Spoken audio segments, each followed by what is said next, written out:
Serius? Apa sulitnya satu hari tanpa drama dari Israel? Rasanya tiap matahari terbit, dunia harus siap dengan episode baru yang penuh provokasi, ketegangan, dan pada akhirnya lebih banyak korban. Bahkan ketika dunia memaksa gencatan senjata, ketika harapan perdamaian mulai muncul meski tipis, Israel seolah-olah justru sibuk mencari celah untuk menyalakan api lagi. Israel selalu berhasil menemukan cara untuk mengetuk pintu konflik, menguji batas kesabaran, dan memancing reaksi. Satu langkah salah, dan seluruh kawasan bisa kembali meledak. Dan sayangnya, bukan pertama kali ini dunia harus bertanya, apakah benar Israel menginginkan kedamaian atau justru terbiasa hidup dalam badai? אנחנו מגיבים לפי שיקול דעתנו נגד התקפות כפי שראינו. Peta konflik di Timur Tengah kembali bergetar. Dan kali ini sasarannya bukan militan, bukan roket, melainkan pasukan perdamaian dunia. Di Kafir Kila, Lebanon Selatan, unit Unifil mendeteksi drone yang kuat diduga milik Israel berputar di atas mereka. Meski Israel Defense Force terburu-buru memberi alasan bahwa misi drone itu tidak mengancam siapapun, para prajurit PBB bersaksi sebaliknya. Pesawat itu terbang rendah, provokatif, dan mengintai mereka secara agresif. Situasi yang sangat mudah berubah menjadi percikan perang baru. Tidak menunggu bahaya datang, Unifil menembak jatuh drone itu. Tindakan pencegahan yang sah di wilayah sensitif seperti perbatasan Lebanon Israel. Namun kejutan belum selesai. Saat patroli berlanjut, satu drone lain kembali datang. Bukan hanya sekadar mengintai. Drone kedua itu menjatuhkan granat tepat ke posisi pengamatan Unifil. Langkah terang-terangan yang lebih mirip pesan, kami tidak peduli siapa kalian, kami tetap bisa menyerang. Dan jujur saja, dunia tidak lagi terperanjat. Karena menurut laporan Unifil sendiri, ini bukan insiden tunggal. Hanya di bulan ini, mereka mengaku menjadi sasaran 2 granat yang diyakini berasal dari pihak Israel.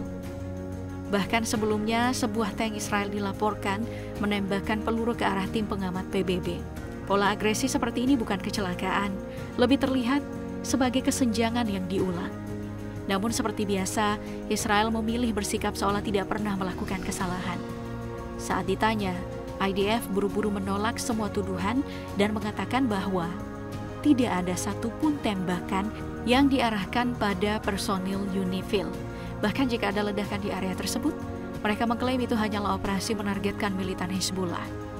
Dalih klasik yang sudah terlalu sering terdengar. Sampai detik ini, tidak ada bukti kuat bahwa serangan itu memang dimaksudkan untuk menghentikan aksi Hizbullah. Yang jelas, korban yang berada di garis depan justru pasukan penjaga perdamaian. Apapun alasan yang coba dibangun pihak Israel, tindakan seperti ini jelas melanggar kesepakatan gencatan senjata yang dengan susah payah dijaga negara-negara sekitar. Tidak heran jika para pasukan penjaga perdamaian mulai mempertanyakan niat Israel, terlebih saat mereka sedang berjuang menjaga stabilitas terutama di Gaza. Karena jika pola seperti ini dibiarkan, bukan tidak mungkin insiden di Lebanon ini menjadi gambaran masa depan Gaza. Sedikit saja percikan, gencatan senjata yang rapuh dapat runtuh seketika, dan dunia akan kembali menyaksikan kobaran perang dengan korban yang jauh lebih besar.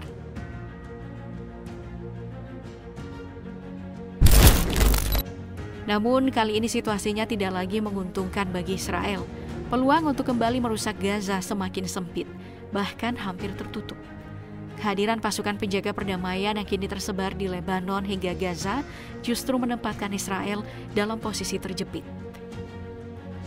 Terlebih lagi, kontingen yang akan mengawasi Gaza bukan sembarang pasukan, ia dibentuk langsung oleh PBB bersama Amerika Serikat, Prancis, dan Inggris. Nama satuan itu International Stabilization Force atau ISF.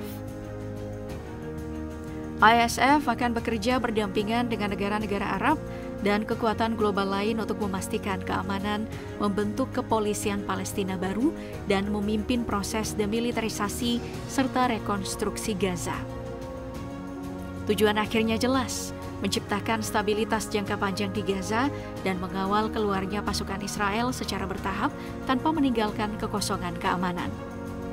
Meskipun rincian akhir kekuatan dan struktur ISF masih menunggu keputusan Dewan Keamanan PBB dan kesepakatan negara-negara pendukung, satu hal sudah jelas. Israel tidak bisa menganggap ringan pasukan ini.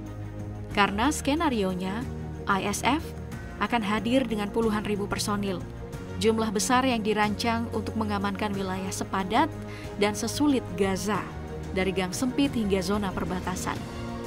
Dan daftar negara yang ikut terlibat bukan sekadar simbolik. Pakistan, Australia, Malaysia, Kanada, Prancis sampai Siprus. Semuanya bersiap menurunkan prajuritnya untuk memastikan Gaza tidak kembali menjadi arena kekerasan. Awalnya Uni Emirat Arab dan Arab Saudi masuk dalam barisan kontribusi. Namun pada tanggal 23 Oktober lalu, keduanya memilih mundur dan tidak mengirim pasukan, yang justru membuat kita harus mengangkat kepala. Indonesia bersama Azerbaijan akan berdiri sebagai tulang punggung ISF. Presiden Prabowo Subianto secara terbuka menyatakan siap mengirim lebih dari 20.000 personil TNI untuk menjaga perdamaian Gaza. Kontingen kita bukan sekadar simbol bendera, tetapi satuan lengkap. Zeni konstruksi, tenaga kesehatan militer, tim rehabilitasi psikologis, logistik, serta satuan pengamanan yang siap berdiri di garis depan stabilitas kawasan.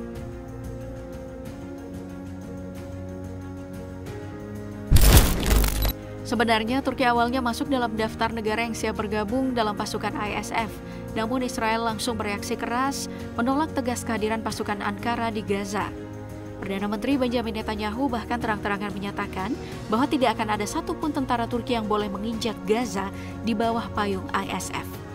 Ironisnya, Presiden Recep Tayyip Erdogan justru termasuk salah satu pemimpin yang ikut menandatangani kerangka visi internasional untuk perdamaian Gaza dan secara terbuka menawarkan dukungan penuh bagi rakyat Palestina. Menurut Menteri Luar Negeri Israel Gideon Sa'ar, penolakan ini bermula dari sikap Erdogan yang dinilai terlalu konfrontatif terhadap Israel. Tapi alasan itu tidak berhenti sampai di situ. Israel juga cemas dengan posisi Turki yang dianggap tidak terlalu netral dan terlalu dekat dengan Hamas. Para pejabat Hamas memang kerap melihat menjalankan aktivitas diplomatik di Turki, dan Israel menuduh Ankara memberi ruang bagi Hamas untuk menyusun operasi, tuduhan yang sejak lama ditepis oleh pemerintah Turki. Namun apapun dalih Israel, ada satu kenyataan yang semakin jelas.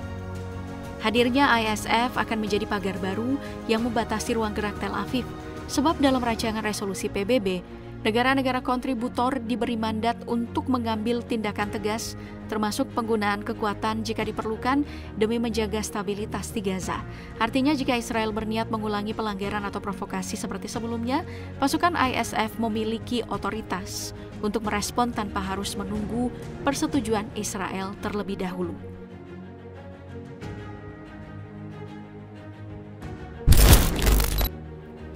Tidak semua negara di kawasan menyambut gagasan ISF dengan keyakinan penuh. Salah satu suara paling skeptis datang dari Yordania. Raja Abdullah II terang-terangan mempertanyakan mandat pasukan ini.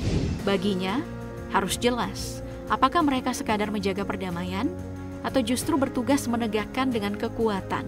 Ia bahkan menegaskan, bila misi ini bersifat ofensif, hampir tidak ada negara yang mau menaruh tentaranya di garis depan. Pernyataan yang terasa janggal datang dari negara tetangga yang semestinya mendukung ketenangan di Gaza, tetapi justru memilih berhati-hati berlebihan. Tak berhenti di situ, Uni Emirat Arab dan Arab Saudi juga mengambil langkah mundur. Keduanya mendukung konsep perdamaian di atas kertas, tapi menolak hadir secara fisik di lapangan. Bagi banyak pihak, keputusan ini mengejutkan, karena dua negara tersebut sebelumnya menunjukkan simpati pada rencana yang digagas Washington dan Sekutu Barat. Lalu, mengapa mereka memilih undur diri? Jawabannya lebih rumit daripada sekadar diplomasi.